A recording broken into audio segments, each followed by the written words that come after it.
comment compléter le tableau de signes d'une fonction.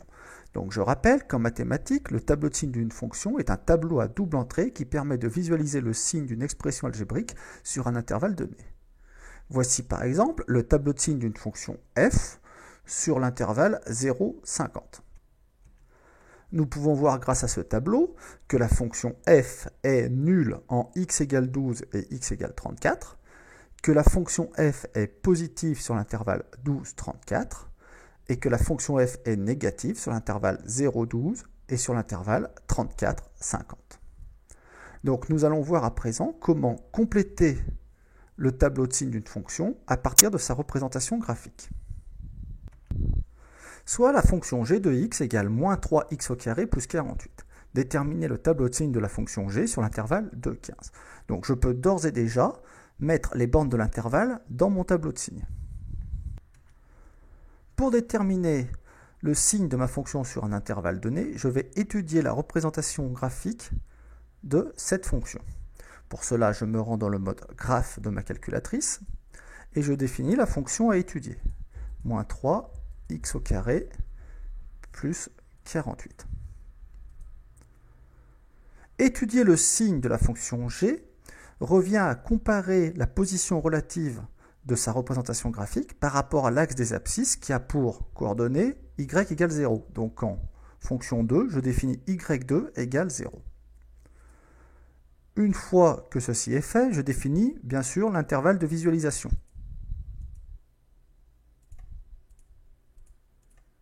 Et je visualise ma courbe. Bien sûr, je n'oublie pas de faire un zoom automatique. Existe-t-il des valeurs x de l'intervalle pour lequel g de x égale 0, c'est-à-dire pour lequel la courbe représentative de la fonction g coupe l'axe des abscisses? Pour savoir si ces valeurs existent, je vais utiliser la fonction intersection. Shift gsolve, intersection. Il existe une valeur x égale 4 pour laquelle les deux courbes se croisent. J'en déduis quand x égale 4, g de x prend la valeur 0. Je vais donc maintenant écrire cette information dans mon tableau de signes. Il me reste ensuite à étudier la position relative de la courbe représentative de la fonction g par rapport à l'axe des abscisses. Donc je constate que sur la première partie de mon intervalle, la fonction g est au-dessus de l'axe des abscisses, elle est donc positive. Sur la deuxième partie de mon intervalle, la courbe représentative de la fonction g est en dessous de l'axe des abscisses, son signe est donc négatif. Voilà, j'ai établi le tableau de signes de la fonction g sur l'intervalle 2, 15. Elle est positive sur l'intervalle 2, 4, nulle en x égale 4 et négative sur l'intervalle 4, 15. Voyons maintenant un autre exemple. Soit la fonction h de x égale 3x plus 2. Déterminer le tableau de signes de la fonction h sur l'intervalle 0, 10. Donc je reporte tout de suite les bandes de mon intervalle dans mon tableau de signes. Puis je passe dans le mode graphique de ma calculatrice. Je définis en y1 la fonction 3x plus 2. En y2 la fonction y2 égale 0. Je définis l'intervalle de visualisation. Je visualise mes deux courbes. Je constate que la représentation graphique de ma fonction h est constamment au-dessus de l'axe des abscisses. Nous pouvons le confirmer en cherchant si par hasard il existe sur l'intervalle donné un endroit où h de x égale 0. Gsolve, intersection, la calculatrice me dit bien que cette valeur de x n'existe pas sur l'intervalle donné. Conclusion, comme la courbe représentative de la fonction h est constamment au-dessus de l'axe des abscisses sur l'intervalle donné, le signe de la fonction g sur cet intervalle est positif. Voyons maintenant une autre application des tableaux de signes. Donc les tableaux de signes sont aussi utilisés pour décrire la position relative d'une fonction par rapport à une autre.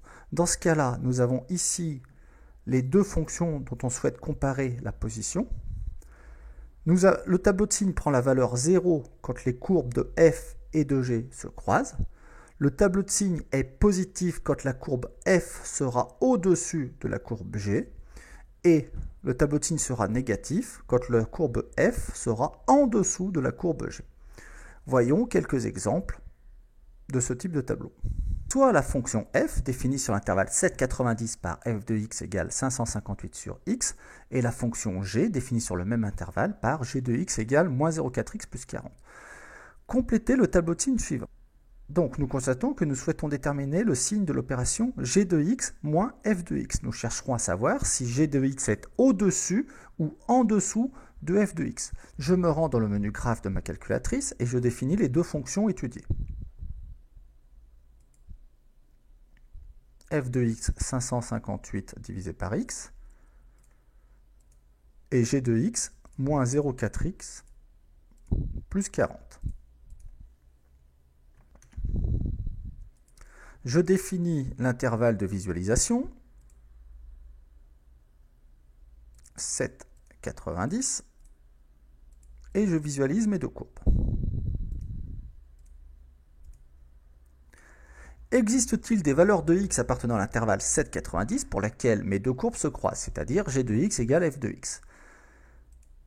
J'solve intersection. Première solution, x égale 16,75.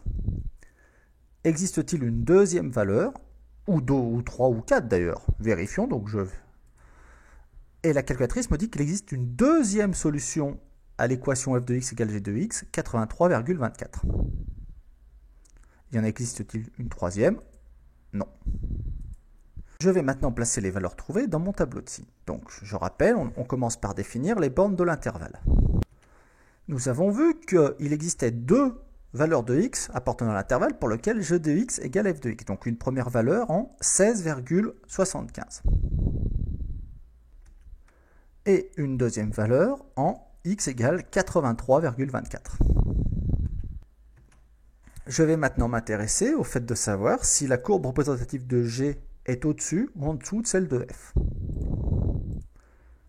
Donc nous avons ici la courbe de F et ici la courbe représentative de G.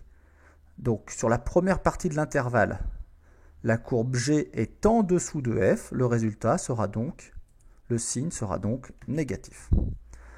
Ensuite, entre les deux valeurs de l'intervalle pour lequel g de x égale f de x, la courbe G est au-dessus de la courbe F, les valeurs seront positives. Et enfin, sur la dernière partie, la courbe G est en dessous de la courbe F, le signe de g de x moins f de x est négatif. Notons que si l'on avait demandé le tableau de signes de la fonction f de x moins g de x, celui-ci serait le même mais inversé. Nous aurions les deux mêmes valeurs pour lesquelles g de x égale f de x, mais ici nous chercherions à savoir si f de x est au-dessus de g de x. Donc dans la première partie, f de x est bien au-dessus, nous aurions plus, puis la courbe f est en dessous de la courbe g, moins, puis la courbe f repasse au-dessus, plus. Voyons pour finir un dernier exemple. Soit les fonctions f et g définies sur l'intervalle moins 10, 30 par f de x égale 4x moins 5 et g de x égale 3x. Complétez le tableau de signes suivant. Donc je reporte tout de suite l'intervalle d'étude dans mon tableau de signes. Puis je me rends dans le mode graphique de ma calculatrice. Donc je définis la fonction f en y1, 4x moins 5. En y2, la fonction g de x, 3x. Je définis l'intervalle de visualisation, moins 10, 30. Je visualise.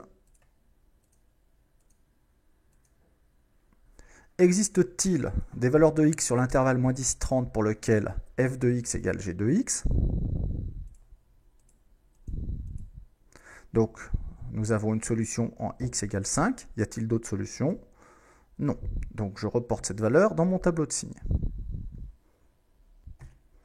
Comparons maintenant les positions relatives des courbes représentant f et g. Donc je souhaite savoir si f est au-dessus ou en dessous de g. Étudions maintenant la position relative de la courbe représentant la fonction f par rapport à la courbe représentant la fonction g. Je me place sur la fonction f. y1.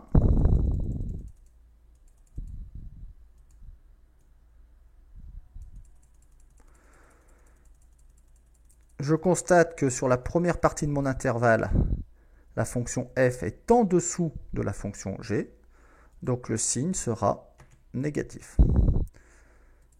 Sur la deuxième partie de mon intervalle, la fonction f passe au-dessus de la fonction g, donc le signe sera positif.